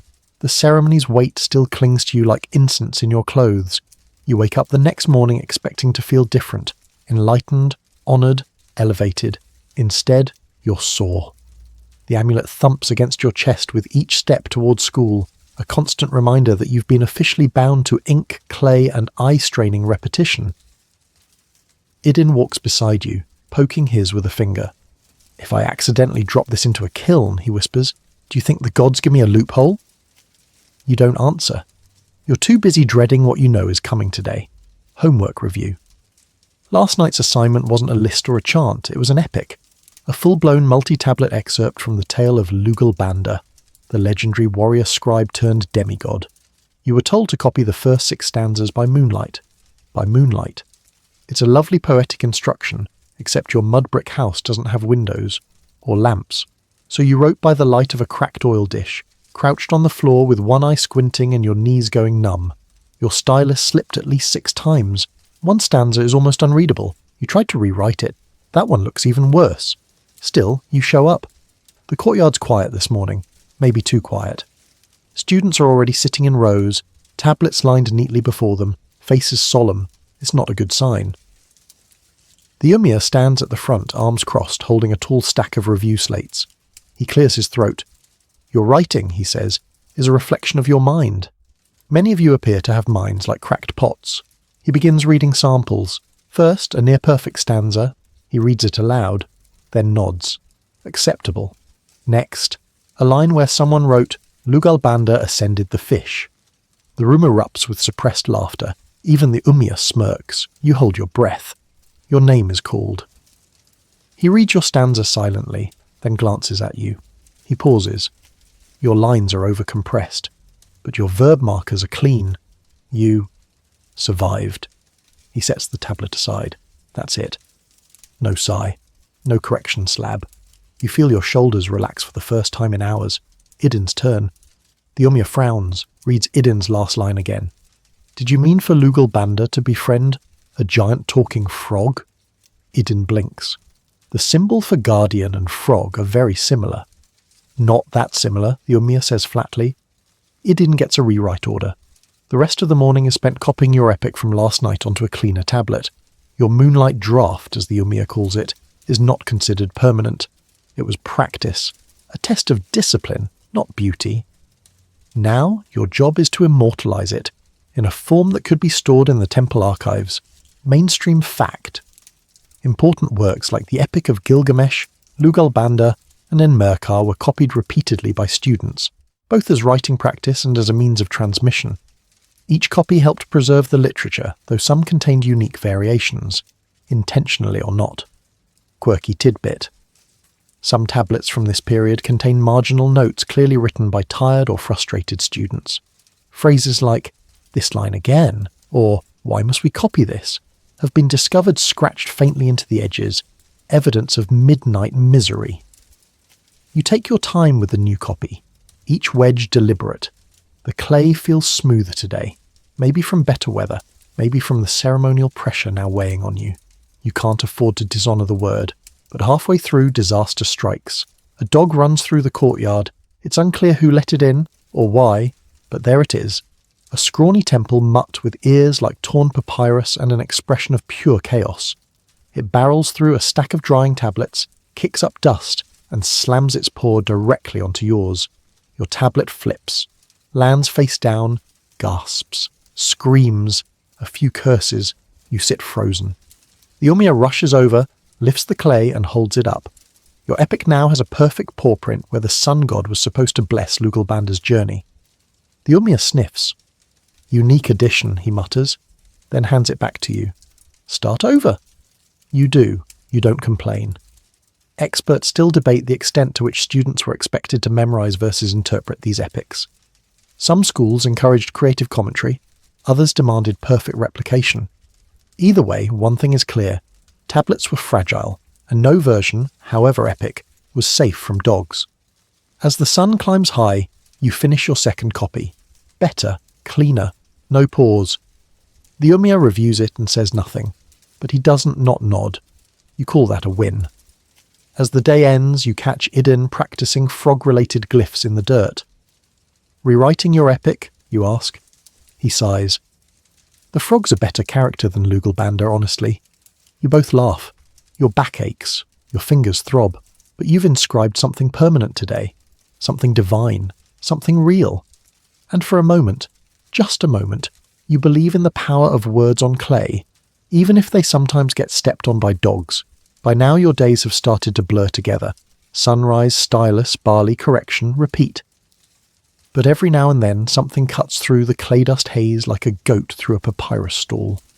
Today, it's gossip. It begins innocently enough. You're sweeping the outer edge of the courtyard as part of your assigned chores, something about respecting the sacred workspace. When you hear it, whispered voices near the ink bowls. Two older students, both nearly bearded and both with the jaded eyes of future accountants, are leaning in close. They say he's cursed. His ink never dries, one mutters. Did you see his last scroll? Full of smudges? And he blames the wind, the other hisses. You pause, holding your broom awkwardly. Not because you care, not yet, but because this courtyard runs on gossip the way chariots run on axle grease. You catch a name, Shu-Enlil, a third-year apprentice scribe. Decent form, poor hygiene. Supposedly once copied a hymn backward by accident and no one noticed until the priest tried to sing it. A small crowd is forming near the wall shade. A girl with twine bracelets says, "He's not cursed. He's just clumsy. His ink is too thick." "No, no," says another, lowering his voice. The ummia found a jar of forbidden papyrus in his satchel. Smuggled from Egypt. Gasps. You know this is probably nonsense. You also know you're absolutely going to find out more. Quirky tidbit? Mesopotamian scribes had reputations, rivalries and rumours, just like students anywhere. Some scribes were accused of stealing supplies, copying tablets improperly, or worst of all, inventing lines. There are even records of scribes being exiled from temple schools for unethical inscription behaviour. Mainstream fact? While scribes were respected, they weren't beyond reproach. Temples and palaces tracked scribal output carefully, and a scribe's reputation could affect future appointments or commissions. Accuracy wasn't just a virtue, it was a currency. You spend the rest of the morning quietly eavesdropping between tasks. Idin joins you later, chewing on something that probably isn't food. "You hear about Shu-Enlil?" he asks. "I've heard he's cursed, banned from ink, and also maybe a demon." Idin nods thoughtfully. Could be all three. After the lunch break, barley again, the ummia summons everyone to the courtyard for a review session. Shu-Enlil isn't there. Someone whispers, "He's been taken to the storage house." For questioning. Questioning. The ummia begins a lesson on city inventories. Those delightfully mind-numbing lists of grain counts, sheep tallies, and reed deliveries that scribes are expected to copy with zero flair. You carve row after row of numbers, symbols, categories. Your tablet now reads something like 12 goats, 3 jars of barley, 1 ceremonial fish, dried, 8 cracked water jugs, 22 reeds, 1 reed puller, missing. It is not thrilling. And yet, even as you write, your mind drifts. Where is Shu-Enlil? What happens to a scribe accused of scroll tampering? What is forbidden papyrus? At one point, the ummia pauses mid-walk to say, without turning around, "If your tablet includes the phrase ceremonial frog, you will redo it in silence." You and Idin both groan. After class, a small group gathers near the temple wall. You approach, tablet tucked under your arm. They're watching a junior assistant scrub the stone floor with what looks suspiciously like Shu-Enlil's robe. "He's not gone," someone says. "Just reassigned." "To where?" "Scroll room." Everyone winces. The scroll room is an archive closet near the temple. No light, no airflow. No joy. The rumour is that if you misfile even one scroll, the ghost of the first ummia whispers grammar corrections into your dreams for weeks. Experts remain divided on whether the scroll room was a real punishment or just a rotating chore. But in the world of apprentices, it's practically exile. You and Idin walk home in silence. Then he asks, "You think Shu-Enlil was cursed?" You shrug. "Number, I think his stylus was crooked and he didn't ask for help." You tug the amulet at your neck. "Let my hand be true. It tingles. Maybe from the heat. Maybe from the weight of gossip." "Think we'll get sent to the scroll room someday?" Idin asks. "Not if we shut up and copy inventory lists properly." Idin sighs. "So, probably." You both laugh. "And tomorrow, you know, the rumour will shift. Maybe someone forged a date shipment. Maybe someone lost a tablet to a goat. But today, it was Shu-Enlil.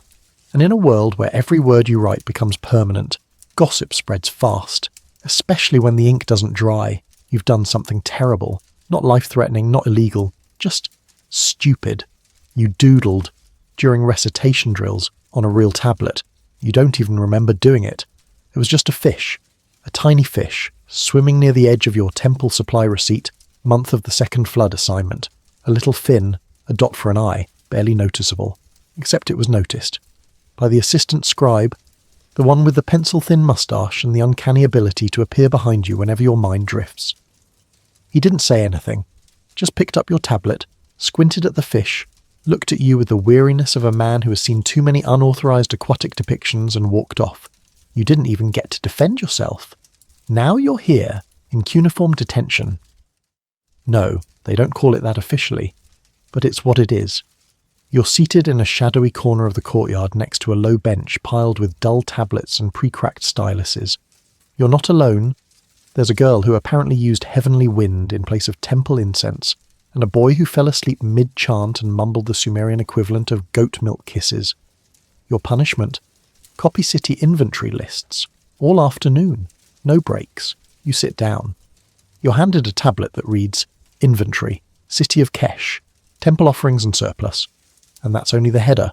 The lines that follow list everything from 3 jars of fermented fish paste to 6 ceremonial reeds, frayed, 1 broken ladder rung, repurposed, and 12 half-used incense cones. Your stylus hovers above the fresh clay. You know what's coming. Endless repetition. No creativity. No fish doodles. Just numbers and nouns. Mainstream fact. Inventory records are some of the most common surviving texts from Mesopotamia. Scribes were responsible for maintaining detailed accounts of temple resources, trade goods, livestock, tools, you name it. These lists were so critical to administration that accuracy was a sacred duty. Quirky tidbit? Some of these records are painfully specific. One tablet from includes the phrase, 1 ceremonial axe, ceremonial in name only, either a joke or a sarcastic scribal note. Others show signs of revisions, disputes, or damage from being folded in frustration. You start writing. 8 baskets of barley, damp. 1 goat, tethered, nervous. 2 jars of oil, spilled. You glance up. The assistant scribe is still watching you from across the courtyard. You keep going. 1 clay jug, repaired twice. 6 reed mats, reserved for festival. 1 temple broom, missing handle. It's a strange rhythm, almost meditative. The monotony begins to lull your overworked brain into a kind of peace. No grammar drills, no chanting, no fear of invoking divine wrath with a misplaced wedge. Just things. Things accounted for, things categorized. You glance at the girl beside you. Her tablet includes an entry for 12 moth-eaten scrolls deemed still usable. She shrugs. I copied it directly. You nod. Still counts. Idin passes by at one point, balancing a water jug on his head like a bored acrobat. He sees you and mouths, fish. You roll your eyes. Then something happens. You start to like it. These lists are little snapshots of daily life. You're not writing about epic gods or sky battles. You're writing about sandals and soap and ceremonial jars of lentils. This is the real history, the one people lived, not just worshipped. You start to add notes in the margins, not drawings, just tiny clarifications. Jug with crack, still holds water if turned. Fish paste not to be confused with oil paste, smells worse. The assistant scribe walks by, he reads one, raises an eyebrow. Then keeps walking, not praise, but not punishment. You copy another page, then another. By late afternoon your fingers are sore but your mind is strangely clear.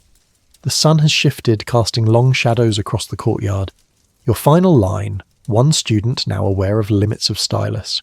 You sign it not with your name but your scribe mark, a simple triangle inside a circle.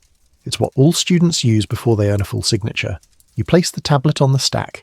The assistant calls your name. You walk over, hands clay-streaked and dry. He reads your work.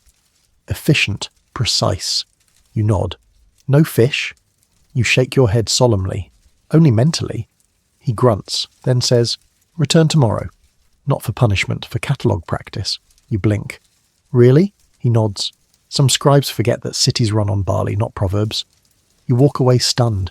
You spent all day in detention and somehow got a promotion. And maybe, just maybe, that little fish swam you into a new skill set. You've barely stepped into the courtyard when you feel it, the shift in atmosphere. The other students are unusually quiet. Styluses gripped tighter, backs straighter. Even Idin isn't humming one of his usual goat-themed ballads under his breath. It's exam day. You forgot. To be fair, no one warned you. That's how it works in Mesopotamian school. There's no schedule posted on a bulletin board, no kindly teacher reminding you to study. One day, the ummia simply declares it's time to prove whether the hundreds of hours you've spent bent over clay actually mean something, and today is that day. The ummia steps forward with a fresh basket of blank tablets. "Final exam," he says, voiced like the crunch of dry reeds. "You will copy, translate, and interpret 3 tablets. 1 legal, 1 poetic, 1 commercial. Then you will recite a portion from memory. You feel your pulse in your fingertips." Idin leans toward you. "Don't worry," he whispers. "You only fail if you set your tablet on fire." You're not reassured. Tablet 1, legal. You're handed a slab already marked with a courtroom decree involving a land dispute between 2 merchants and a priest. You're to copy it in full, then translate it into modern Akkadian, and then summarize the decision in 1 sentence. You read the case. Merchant A claims boundary stone was moved by priest's oxen. You sigh. It's one of those cases. You copy quickly, but carefully. The cuneiform for boundary stone is longer than you remembered. Your translation is shaky. Does sacred demarcation theft mean the same as land tampering? You make a note to explain both. Next, the poetic tablet. It's an excerpt from a temple hymn. Lots of flowery language, references to moonlight and reeds and divine breath. The symbols are curved, almost decorative, like someone wrote them while thinking about music. You begin carving O Nisaba, whose breath stirs the river ink, whose glance carves lines on the dusk. You try not to panic when you realise you've forgotten one of the grammatical markers for the possessive plural. You fudge it slightly. Maybe the gods will forgive a poetic misstep. Tablet 3, commercial. This one hits like a bucket of barley water to the face. It's a shipping manifest.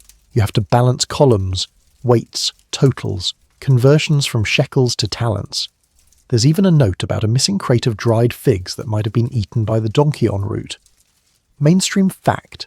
Final exams in scribal schools were a real thing. Some were ceremonial, others practical. Surviving tablets show students being tested across multiple genres, contracts, religious texts, and bureaucratic forms. Passing meant potential temple placement or government work. Failing meant more years of training or dismissal. Quirky tidbit? One known exam tablet features the phrase, "The boy wrote this while tired. Forgive the slope." Even ancient students begged for leniency. You finish your 3rd tablet. Your hand is cramping, your fingers streaked with clay. But you're not done. Now comes the oral recitation. Each student is called to stand and speak a passage from memory. You're told to begin with any part of the instructions of Shurupak, a moral advice poem from one of the oldest known texts. You know the opening line. Everyone does. But can you get through more than that? You stand. The ummia nods. You begin. Do not buy an ass that brays too much. It is a sign of false prophet. A few students snort. You continue. Do not speak first in the assembly. Let your words rise after the wise. It flows. Your voice steadies. Dig the well before you are thirsty. Count the stars before the storm. You stumble once. Storm almost becomes stone. But you recover. You reach the end of your remembered verse and bow your head. The ummia says nothing, then softly, "Return to your seat." That's it. You sit. Idin is next. He begins with an energetic flourish. Do not chase goats that are not yours. Of course, his performance is passionate if grammatically uncertain. When it's over, the ummia collects all the tablets, no grades, no feedback, just a slow nod to each student. You will know in the morning. You walk home as the sun sets, your amulet thumping against your chest, your mind swirling with mixed verbs and dried figs and divine glances. Idin walks beside you, oddly silent. "What if I confused a talent with a mina?" he asks after a long pause. "Then the temple's fig shipment is slightly over budget," he chuckles weakly. You fall asleep that night with cuneiform lines drifting behind your eyelids. You dream of barley inventories and moonlight poems and goats that speak in riddles. And somewhere in the dream, the ummia is nodding, slightly. You arrive before dawn. The courtyard is still dark, lit only by the flicker of a single oil lamp swaying from a reed hook above the archway. Most students haven't arrived yet. The silence is soft, heavy. You take your usual seat, the grooves in the mat now familiar to your back, your knees settling into place like returning home. The ummia appears shortly after sunrise, holding a small stack of tablets. Not many, just a dozen. More than a few students shift uncomfortably. He doesn't speak right away. He walks slowly along the rows, stopping only to hand each tablet to a chosen student. One by one, your breath catches as he nears, his eyes flick to your face, then down to his stack, then he places a tablet on your mat. You look down. At the top, your name, carved clearly, finally, as a full scribal mark, not a student circle triangle placeholder. Beneath it, a phrase. Approved for temple copywork, scroll authentication, and intermediate accounts. You stare at it. Not the highest honour, not poetry, not palace appointment, but solid, trustworthy, respected. You passed. Beside you, Idun receives his own. His tablet reads, Approved for market tallies and festival registrations. Grammar, inconsistent. He squints. They got me on goat regret clause, didn't they? You don't answer. You're too busy reading the second line of your own tablet, a kind of whispered blessing. Let ink never abandon your line. The rest of the morning is celebration, if you can call it that. The ummia doesn't cheer, no one claps, but he allows fruit during the midday break. Real fruit. Not dried dates, not barley paste. Actual figures. You eat yours slowly, reverently. It tastes like reward. Mainstream fact. Final evaluations in Mesopotamian scribal schools were a quiet affair. No ceremony, no public honours. But those who passed were often assigned real duties, working under priests, temple accountants, even royal messengers. It wasn't the end of schooling. It was the beginning of responsibility. Quirky tidbit. Some graduates left small inscriptions on walls or clay scraps to commemorate the moment. I am now one who writes. I have passed the eye of Enlil, or, less poetically, no more stylus to the knuckles. You spend the afternoon in a different room, one you've never entered before. It's quieter, cooler, filled with shelves of sealed tablets and linen-wrapped scrolls. A senior scribe shows you how to log entries, carefully, methodically. You're handed your first real assignment. Verify inventory match from shrine storeroom. Record discrepancies in red ink. That's it. No recitation, no chanting. No proverbs about donkeys and profit. Just numbers, clarity, order. You get to work. Your stylus moves more easily now, not because your hand has changed, but because your mind has. You're not writing to pass. You're writing to preserve, to transmit, to matter. Even Idun seems focused. He's been assigned to festival forms and is currently checking the list of musicians scheduled for the upcoming barley moon feast. He's drawn a tiny harp next to the name of the city's worst flute player. Artistic commentary, he says. You don't stop him. As the sun sets, the courtyard empties slowly. You remain behind, placing your first official tablet in the archive chest. It lands with a soft clack, resting among centuries of ink and breath and careful strokes. Your hand lingers over the lid, and in that quiet, that stillness, something settles inside you. You are a scribe now. You know the weight of symbols, the patience of clay, the discipline of language. You're the one who remembers. You walk home under the dusk, amulets swinging gently, the city glowing in the gold of the setting sun. Everything is quieter now. Even your thoughts. You no longer need to prove anything. You simply write. Let your breath ease now. The clay has been set aside. The stylus rests still. The courtyard is empty. The sun has gone down, and with it, the voices of teachers, the scrape of cymbals, the clatter of tablets echoing softly into silence. You've travelled through a world that spoke in wedges and whispers, in rules and rituals, in barley goats and sacred ink. A world that expected so much, and gave back, piece by piece, in wisdom carved into earth. Your hands, tired but steady, have shaped words meant to endure, and now there's nothing more to copy, nothing more to recite, just the quiet hum of night. Imagine the cool air drifting in through the temple walls, brushing past stacks of scrolls that never sleep, the faint scent of parchment and ash carried gently on the wind. Somewhere a priest hums a low hymn, not to be heard, just to be remembered.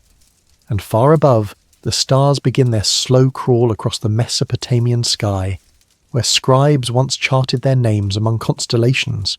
You are still, you are safe, and you have done enough. Let the world fade now, word by word, breath by breath. May your dreams come softly, like ink on smooth clay, and may your sleep be long and unbroken. End of script. Sweet dreams.